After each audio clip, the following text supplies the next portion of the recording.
Jeff Dunn. How's it going these days, man?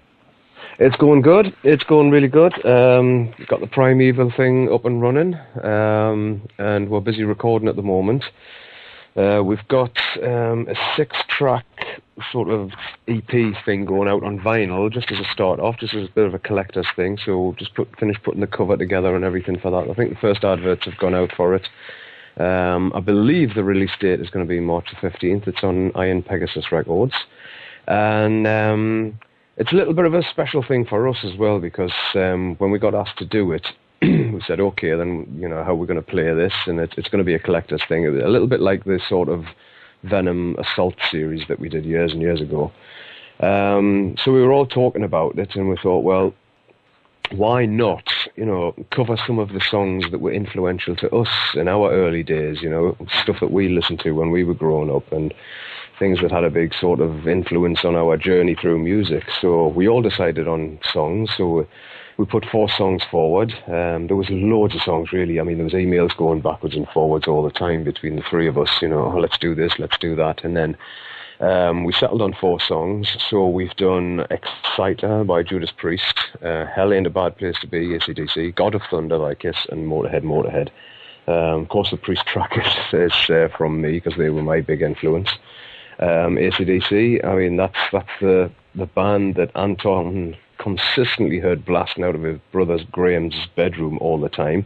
And the album he played constantly was If You Want Blood, and so he got hooked on that. And for Tony, for the Demolition Man, I mean, it was really his first initiation was Motorhead.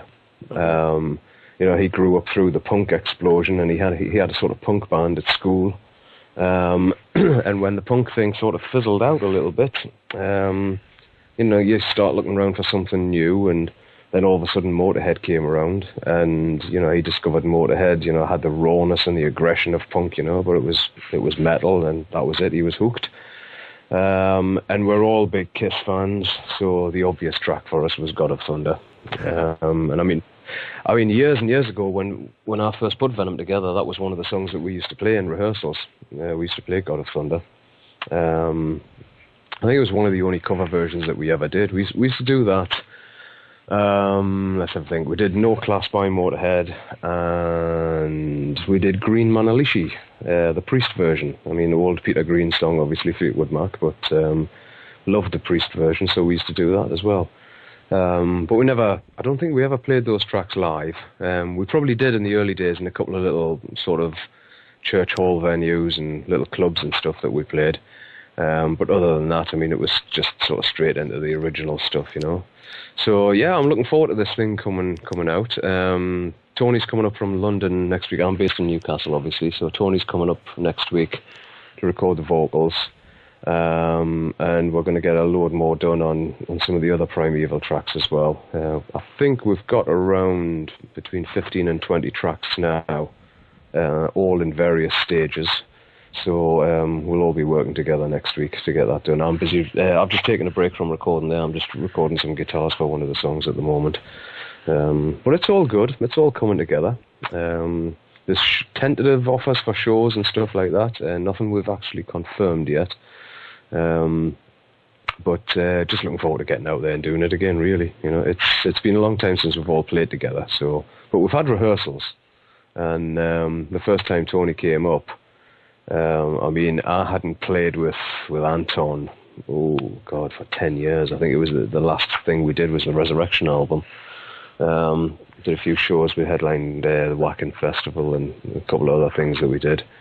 And I haven't played together in a band with Tony since the Zero Tolerance thing that I did, the solo project.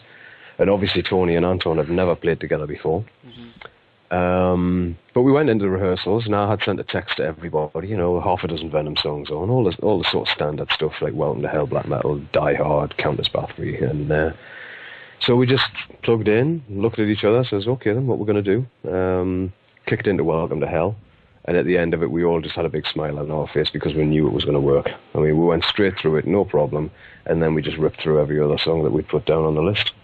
So we thought, well, this is going to be so easy.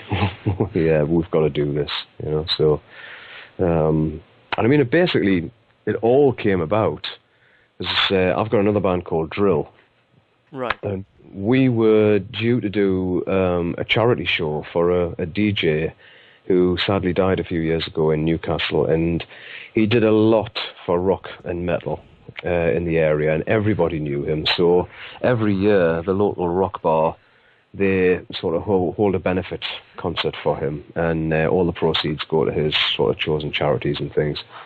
So they had asked us to headline the show, and I got a phone call from the drummer's wife. I had a German drummer at the time, and just to say that he was playing the With Full Force Festival with another band in Germany. And as the intro tape was going and he was walking up to the ramp to go on stage, he slipped and fell and broke his arm. So that put him out of action. So I made a few phone calls. I called, I don't know if you're familiar with the guy Nick Barker, who was in Cradle of Filth from Testament, NWOBHM. I called him to see if he could do it. He said he would love to have done it, but he was on tour at the time. So I was just sitting thinking, and then it was like, well, you know, Anton had just left Venom, and I had spoke to him at length about the whole thing. You know, the reasons for him leaving, and I mean, his reasons were exactly the same as mine. So I gave him a call and says, do you fancy doing this, just filling in for one show, you know? And he was like, yeah, cool, no problem. So we got into rehearsals, and I had a bass player who was based in Germany as well, so I had called him and says, well, look, just for this one show, we'll draft somebody in, you know, save you coming all the way over, because it's a charity show anyway, there's no money involved. So we got another bass player in, just a local guy who had been in a band called, I believe it was New Future Cowboys, with Anton many, many years ago. So we got into rehearsals and we played, and to be brutally honest, it was an absolute no-brainer. Everybody based in the same area, so we thought, well, we haven't got the logistics of travelling backwards and forwards to Germany. So after the show, I said to Anton, do you fancy doing this full time in Drill? And he was like, yeah, absolutely loved it, you know, enjoyed the gig, it was great fun, let's do it.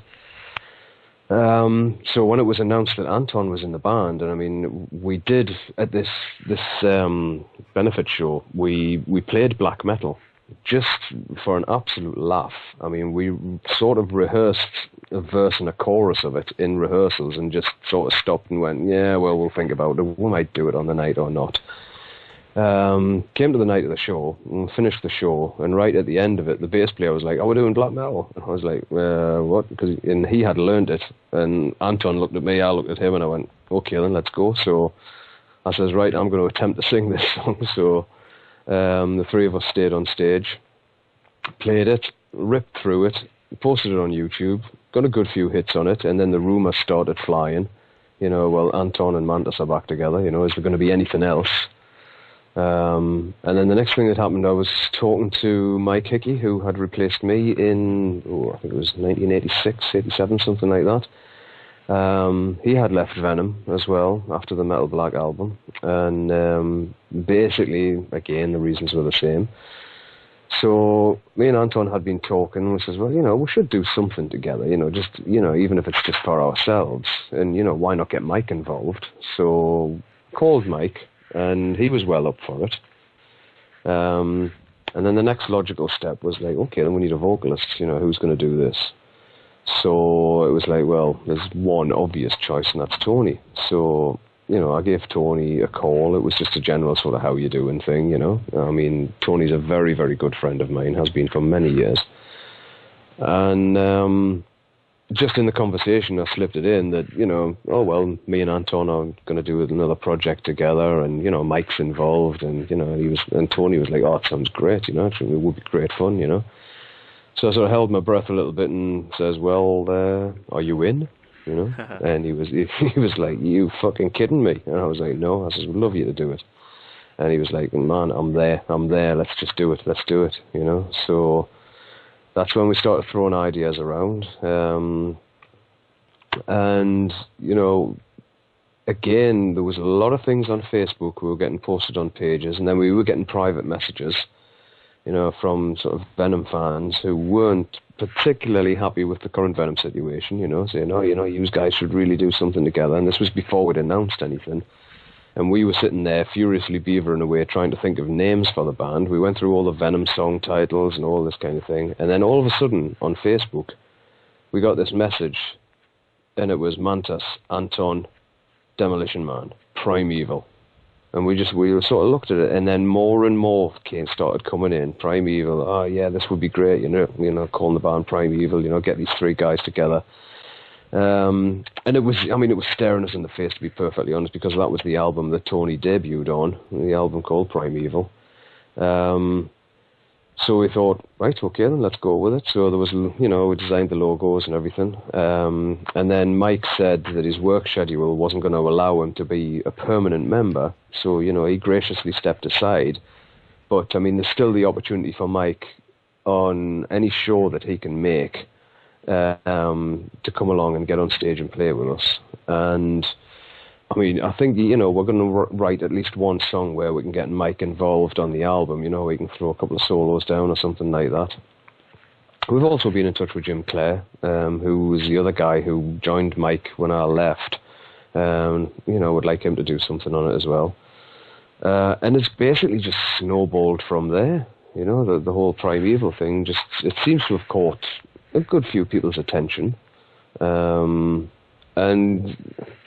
I think there's a little bit of a gap there. I'm still in touch with a lot of the sort of hardcore Venom fans from many, many years ago, and they're saying, oh, it's just not the same anymore, this, that, and the other, That's fair enough. That's their personal opinion. My personal opinion is that, I think really the name now should be laid to rest. There was essentially only one Venom, and that was the original lineup. There was some good stuff came out after it. And people always ask me about my sort of, what Venom albums do you still listen to, And if I do listen to anything, and my personal choice, and again, this is personal, would be Welcome to Hell, Black Metal, Primeval, and Resurrection. I think those four albums, in chronological order, I think that represents a good progression of a band.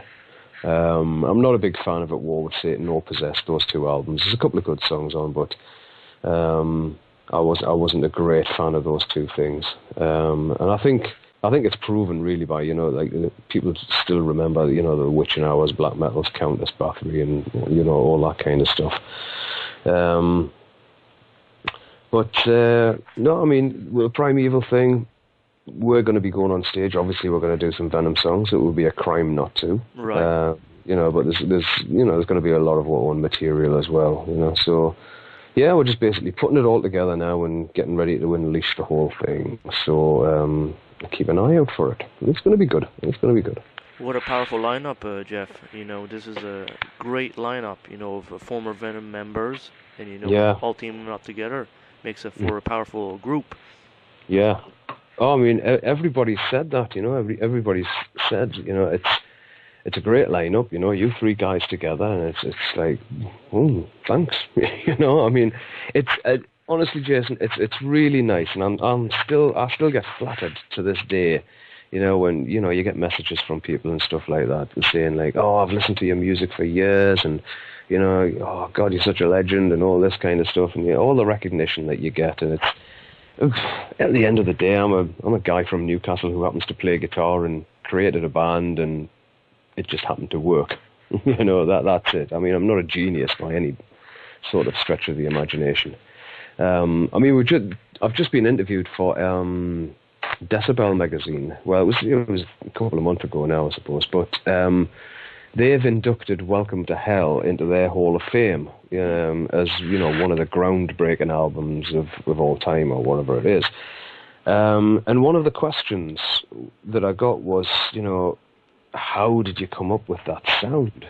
And, my answer was, honestly, complete and total ignorance. We were young guys who went in the studio who didn't have a clue about EQs, compressions, get the right sound, do this, do that. Everything went into one room with turned up to 11 in true Spinal Tap form, and we just went for it. I think the thing that has stood the test of time on both Welcome to Hell and Black Metal, considering, you've got nearly 30 years of those two albums now, The thing that stood the test of time is the songs. Mm-hmm. If you listen to the production values, I mean, you've got to remember that, we recorded Welcome to Hell in 3 days. Recorded, mixed, in the bag, and in the shop. It was that quick. We went in to do some demos, and the guy at the record company says, "Have you got enough songs for an album?" And we sort of looked at each other and went, "Yeah." And we hadn't. So we went in, and I mean, Welcome to Hell, the title track, was actually written in the studio. So there was a good few things finished off, excuse me, in the studio when we were there. It's the same when I listen to old Priest stuff, you listen to Rock and Roller or Sin After Sin and all that, and again, by today's standards, production, it doesn't stand up to today's production, but the songs do, and that's the main thing. It's the songs at the end of the day. A good song is a good song, no matter how it's recorded. I still love listening to the early Kiss recordings, and they're nowhere near as good as current day recordings, but today we're in the digital age, and, we can do wonders with the thing. Back then, it was get in, record it, basically as a live band, and throw a couple of overdubs on, and that was it. That was all you got. Nowadays we're layering guitars and sampling kits and all kinds of stuff, anything to make the thing sound bigger and bigger and bigger. And I think that brings me to another point with the Venom thing is, with the sort of advent or the creation of, black metal.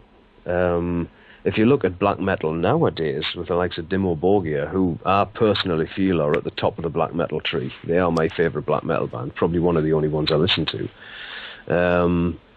But look how much it's evolved.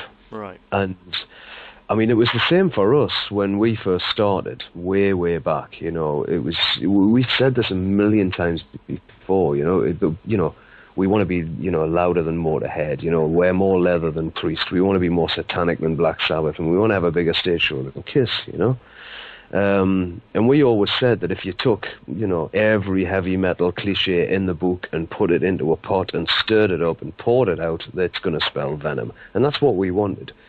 And so we did nothing other than try and be louder, faster, bigger, brasher, more aggressive, more obnoxious than everybody else, And I think to a certain degree we achieved that.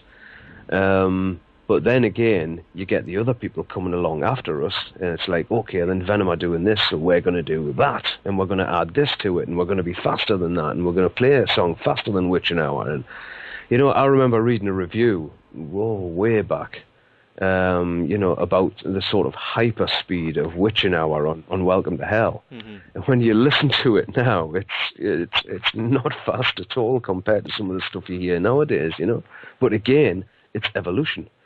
And I've always said, without evolution comes extinction.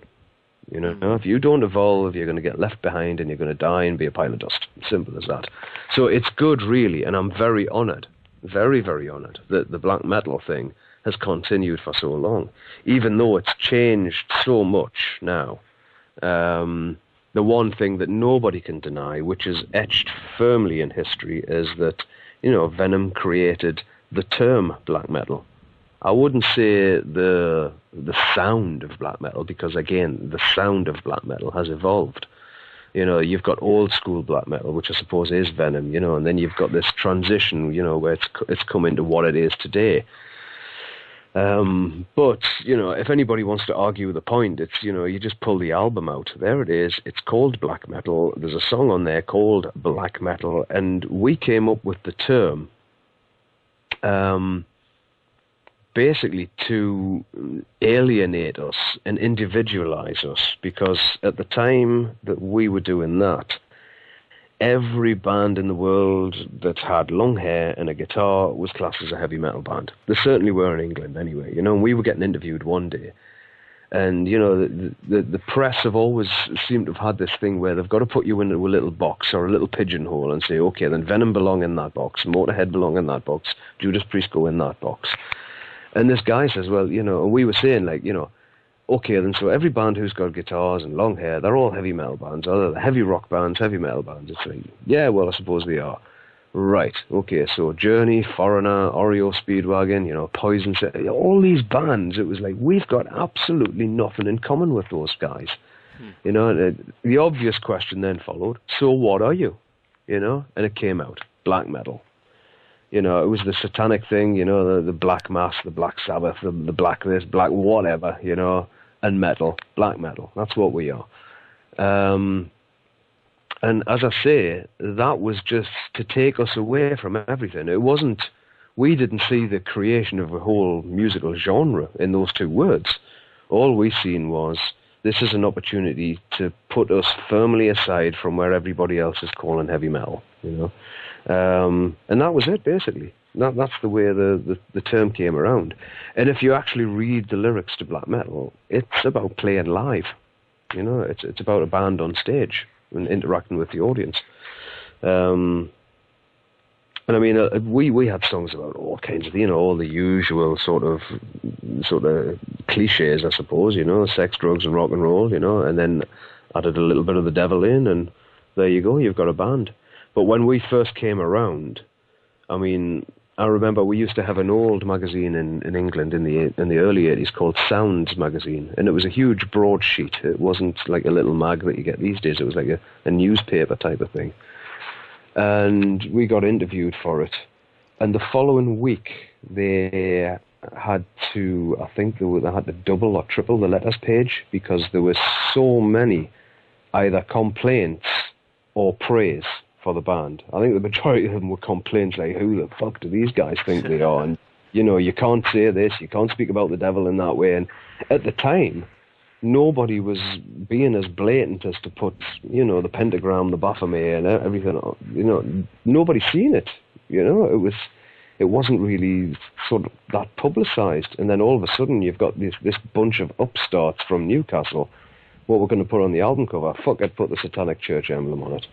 You know, and it was like, and then all of a sudden it was just, the whole thing exploded. And it was literally, I mean, honestly, Jason, the sort of climb of the band it was literally overnight. I can remember we were rehearsing in a church hall, ironically. Yes. And that was actually where we did our first gig. But we were rehearsing in a church hall one weekend, and the following weekend we were in Popperinge in Belgium in a sports hall in front of a couple of thousand people. And it was that quick. You know, we literally went from one thing to the next. I mean, we had released the album and stuff like that, but we still hadn't done any shows. You know, we were trying to keep this mysterious thing about the band and, you know, build the hype all the time. So we still hadn't done any shows. We went over there. And we actually, at that show, we were in the process of, we were writing the tracks for black metal. And one of the tracks that we played there before it was even released was Leave Me in Hell. We played that over at the show. So, I mean, that's how quick it happened. And then when the album Black Metal came out, it was just like, boom, that was it. It was away. So it was pretty quick, and I think that contributed to a lot of the tensions within the band as well. You know, we hadn't sort of really gelled as a unit and been through everything that bands go through. It was, you know, things were more or less handed to us on a plate. You know, it seemed quite normal. This is what you do: you form a band, you make a demo, you release a record, and then you go and play a huge arena. You know, where, you know, these days that just doesn't happen. You know, but it did for us. But I've been asked about this a lot of times, and I always say, well, in my opinion, I think it was right place, right time. Yeah. I think the world was ready for something different, and we came along, and we were radically different. You know, and again, like I said, then it just spawned a load of other bands after us. You know, so, but I mean, the one thing I can say, no matter, you know, about, you know, the tensions within the band, and I mean, you know, none of the original lineup now, we don't speak to each other, you know, there's no love lost between us anymore, you know, that's it. It's over, done, finished. But what I will say is, you know, in the beginning, I mean, Venom, essentially, at the beginning of it all, was a 5-piece. I mean, it was my band, I created the band, I put it together. Kronos was the last member to join. He came in as a rhythm guitarist. We actually did a gig as a 4-piece with the singer, with Kronos just playing bass. In fact, we did a couple. And then it was after the first demos that the singer that we had, he wasn't exactly fired from the band. It was a mutual agreement. Because even in those days, I've got some photographs from late 79, early 80, where, the guys wearing essentially what now, today, is corpse paint. You had the white face, the black eyes, the blood, and all this kind of stuff. And one of the things that we sort of, mutually agreed to get rid of them for was, it was like, well, white face, black guy, Alice Cooper, Kiss. Nobody does it better than those guys, so, we don't need this. Kronos took over vocals, and that was it. But I mean, like I say, no matter what's happened throughout the course of the years, I think I'm justifiably proud of what I created. When you look at what it's done, and opened the doors, I think, for so many extreme acts. Because, I mean, even at the time we came out, we could not get radio play. It was much further down the line that we got radio play. I think when In League with Satan come out, we got one play on a local heavy metal station. And they were just like, check these guys out. You won't believe what these guys are doing. And, we were just sort of doing what we did, I suppose. There was no master plan there. It was just like we were doing everything naturally. No sort of conscious or contrived effort. It was just, this is what we want to do, so let's just do it, and fuck everybody else. If you like it, great. If you don't, plenty more bands. Go and watch somebody else. And that was our attitude all the time. But I wouldn't change anything at the end of the day. It's been a hell of a roller coaster, but it's been fun. Let's put it that way. You should be proud too that people like Metallica, considering they are the biggest band in the world today. Lars Ulrich and them, took a listen to Venom, in the early days. Oh yeah, I mean, I still remember those first 2 gigs we did with Metallica. We arrived in, I think it was Newark, New Jersey, was it? We played the Paramount Theatre in Staten Island anyway. And when we got there, it was John Zazula from Megaforce Records who took us over. And we got there and he says, there's a young sort of band from the Bay Area, San Francisco, wherever it was. They're coming down and they're going to be a support act. And we were like, oh, great. Fucking hell, we got a support band. Excellent. This was all new to us, know. And then this band turned up and it was Metallica. So, I mean, we were at John Zazula's house with Metallica, and hanging out with them and this, that, and the other. And it was just like 2 young bands together and did the shows. And then when we did the big European tour in 1984, we gave Metallica a call and was like, do you want to come to Europe? So we were the first band to take Metallica into Europe. And I think the last thing we did with Metallica was the Lorelei Festival in 1985 in Germany. And I remember standing backstage waiting to go. Again, Metallica was supporting, we were headlining. And I remember standing backstage and they were playing Seek and Destroy. And I just thought, this band are going to be fucking huge. I just had a little thought to myself and I thought, this is their night. I've got absolutely no reservations. And I've actually said this to the guys out of Metallica, because I met them in 2009. And I actually said to James and Lars, you kicked our ass that night. You fucking destroyed us. They were absolutely on fire. And, all power to them. They've worked so hard for their success. And I was at Newcastle Arena when they played, and Machine Head was supporting, and sort of friends with Rob Flynn and Phil Demmel and stuff. So I had went backstage to see Rob, and had met him previously when they'd supported Slipknot. And Rob came out after their set, and so me and Rob were standing watching Metallica, and we were singing along to Seek and Destroy and stuff, And then we went down to the dressing room, and I just heard Rob saying, Mantas from Venom's here to see the guys, and it wasn't 2 minutes later, Lars Ulrich came out, give me a big hug, hey Jeff, how you doing, Hadn't seen the guy for 24 years. And then James came out and Kurt, and then obviously Rob, because when we were touring with him, it was still Cliff. And I had a great conversation with him. It was really nice, you know. And I mean, Lars was like, "So hey man, what happened?" You know, and it was like, we fucking hate each other. You know, we just couldn't keep it together. And James looked at me and he went, "Yeah, but great song, man." And I was like, "Oh, thanks," you know. But it was really, really nice to see them again. And you know, I'm really proud to have been there in the early days with them when everything was just kicking off, and then seeing where they are now is just it's just phenomenal. It's great. And I think it was, when was it? It was around about 2007, I think. I was in Frankfurt and I was at the Music Messe, the big trade show. I was just having a look around, and I walked around the corner and I just seen this guy there standing signing autographs, and it was Kerry King, and he was another one I hadn't seen for about 22 years or something. So I walked over and I went, "Hey Kerry, how you doing?" And he was like, "Hey man, how's it going?"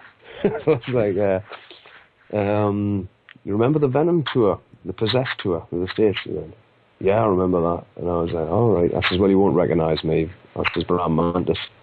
And he just took a step back and looked at me and went, "Fucking dude!" Just fucking big handshake and everything. And we were talking for ages as well, you know. So like I say, it's nice to still be able to sort of talk to these guys, you know. Yeah, it's nice and it's frustrating at the same time, you know, because the Venom thing sort of, because of the personalities of the band, it just couldn't stay together. And then you see the bands who supported us, and you see where they've gone, and it's like, well, hey, good luck to you guys, because you know, both of those bands have fucking toured and toured and toured and worked and worked and worked, and like I say, I think they deserve every success that they've got, and you know, well done to them. If they're listening to this, well done, guys. Good for you. Another thing too, with Venom being so innovating, in the early days, the intro to your concerts, where did that idea come up? Oh, the intro. The famous intro. Oh, ladies and gentlemen, from the very well, Venom, yeah. Oh, God, it was just something that happened, you know? It was like, okay, we need an intro tape. It needs to be dark and spooky and all this kind of thing, you know? So it was like, right, typical horror film stuff, you know? It was like thunder and lightning and screams and all this kind of stuff, you know? And I suppose, you know, me being a big Kiss fan, it was like, you know, you wanted the best, you got the best, the hottest band in the world, you know, so we had to have something, you know, so it was like, we had this thing, the first intro tape we had, I think, was all these monks chanting, and I can't remember where we took it. It was off some album, some old vinyl thing. It might have been a Vangelis album or something, I don't know, but it was all these monks and stuff. And, you know, we came up with the ladies and gentlemen. That's the obvious introduction, you know, and then it was, okay, then what do we say? And it was like, right, okay, from the very depths of hell, and that was it. And then when we went into the studio, we just got every effect that we could find, you know, all the old-fashioned thunder and lightning stuff and whatnot, and that was it. That's how it came around. As simple as that. And it's so powerful at the same time, and today still, you know, I'm sure it still scares some people. It probably does. I mean, but I don't know. Like I say, it was, again, it was nothing contrived. It was just, you know, something to introduce the band on stage, you know, and it just stayed with us. It became the intro tape that stayed and stayed and stayed, and then all of a sudden there was that horrible album, Skeletons in the Closet, that was released with a load of studio outtakes and stuff like that, and I think the intro tape's actually on that CD, you know, so, and I've heard sort of just bootlegs of that, of the intro tape, you know, it's like, okay, that's pretty cool, that's what you want to listen to, great. Yeah, but that's all it was. It was something to get the band on stage, you know, create a little bit of atmosphere, and sort of wind the audience up a little bit. And then it was great though, because as soon as everybody heard that, ladies and gentlemen, you could just hear the crowd. You know, the roar went up, and that was it. I mean, you were ready for anything after that. It was great. It was good. Now another thing too, I don't know if you even are aware of this, but you know, Much Music Canada in the late 80s, let's say, would be playing actual Venom in the afternoon. Did you ever got told that? No. No? Oh, God. I recall myself, being not too old, and watching Witching Hour, at 3 o'clock in the afternoon on Much Music when they used to play videos. Oh, God, no, I didn't know about that. I mean, I know that, I think it did get rotation on MTV at one point. But no, I didn't realise that, because, like I say, at the time, because of the imagery and everything, and because of the lyrical content, there wasn't a lot of radio or TV stations willing to take on anything at all. I think they looked at us as a little bit of a risk, I'll tell you how it was. It was probably a bit like the Sex Pistols when they first came out, and they did an interview on British TV with Michael Parkinson, and that was the first time we heard anybody swear on TV, and it was absolute blasphemy, But I mean, nowadays, you're getting any videos and stuff like that. I mean, some of the more extreme stuff in England is still on after what we call the watershed, after 9 o'clock at night. But I think it just shows, how the human race is now. It's become desensitized to a lot of things, because it doesn't matter what music you listen to, how extreme it is, how violent the lyrics are. It doesn't matter what movie you watch, how good the gore is or the effects or, how violent it is. You put on the news and you see it for real. And that is far more disturbing than any horror film, or any heavy metal band singing about the devil or anything like that, because that is real. It's happening on the planet. There's people getting killed. And, you can watch it on the news. And that is available to everybody. And I think that is one of the things that is just completely desensitized the human race to sort of violence and stuff like that, because it's so freely available nowadays. And of course with the internet, good God, you kind of find what you want on there then. But I mean, the thing is with sort of lyrical content, that brings me around to that. I did an album called Zero Tolerance, and I got a lot of questions about the lyrical content on that, because it's quite an angry album, but it's angry in a sort of more of a real sense. I think the thing is with lyrics, you can go down the Ronnie James Dio route, which we sort of did, with a track like The Seven Gates of Hell, which is all sword and sorcery and demons and stuff like that. Or you can go down the real route about what's actually happening in the world. And there's two ways of looking at this sort of demonic imagery.